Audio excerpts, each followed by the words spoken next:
Assalamu alaikum wa rahmatullahi wa barakatuh. Today I want to talk about depression and optimism in Islam. Before we begin, please subscribe. Inshallah you'll get good deeds for it. So in Islam, we should acknowledge that Allah subhanahu wa ta'ala is the most merciful. So that means that whatever happens to us, whether we believe that is good or bad, we have to remember this. Because when we remember this, it puts our mind in the right frame, that there is a reason for this, that this isn't some senseless thing, or that this isn't some quote-unquote vengeful God as some religions may believe.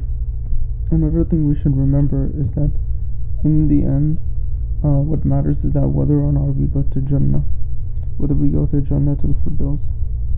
And when we remember this, then all of the stuff that's out of our control, it becomes bearable, because we remember that, hey, no matter what I'm going through right now, right here, there's an akhirah, and I will be compensated for that. It also keeps us in the right mind of frame, that, hey, we shouldn't sin because there's an akhirah.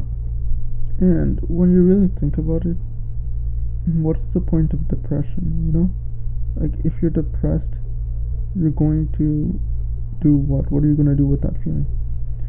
It's not going to motivate you, and you're going to feel and you're going to be less productive. That being said, I do want to mention that it is extremely important to remember that sadness is a natural feeling. If you're sad, then that's okay. What I'm talking about is don't be overly depressed, overly optimistic or overly depressed. These things are both bad. If you're overly depressed, then you're going to face issues and you're not going to be sure how to handle it. If you're overly optimistic, then you may get careless, and then when something important happens and you need to take it seriously, you may not take it seriously. With all things in Islam, you have to remember that there's a certain balance, You're allowed to laugh and cry. Prophet Muhammad Sallallahu Alaihi Wasallam, he had lots of ups and downs, He had nights where he would pray all night and he would be happy, and he would have days when people would die in front of him, where his wife would die or his uncle would die. And in these cases, we have to remember that that's just the nature of this dunya, that we are going to go through ups and downs. There will only be a consistent up or a consistent down in the akhirah, Either we're going to face Jahannam or we're going to face Jannah. And inshallah we can all go to Jannah. But for the most part, we should try to be optimistic. Why? Because we know that success lies in the hereafter. That at the end we will be compensated. That at the end Allah subhanahu wa ta'ala is the most merciful. When you open up the Quran, the first thing you should say is Bismillahir Rahmanir Rahim. Bismillahir Rahmanir Rahim means in the name of Allah, the most forgiving, the most gracious. And that sounds complicated because it sounds really repetitive.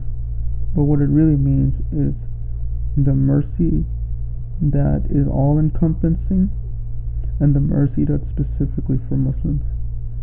And we should remember this. These two names is what Allah subhanahu wa ta'ala wants us to remember Him as. And when you remember Him as those, what are you going to feel? Are you going to feel depressed or optimistic? Have faith in dua. Have faith in Jannah. Have faith in Islam.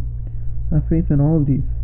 Prophet Muhammad Sallallahu Alaihi Wasallam, he went through so much, but he never dropped his faith in Allah. You may go through doubts, and that's okay.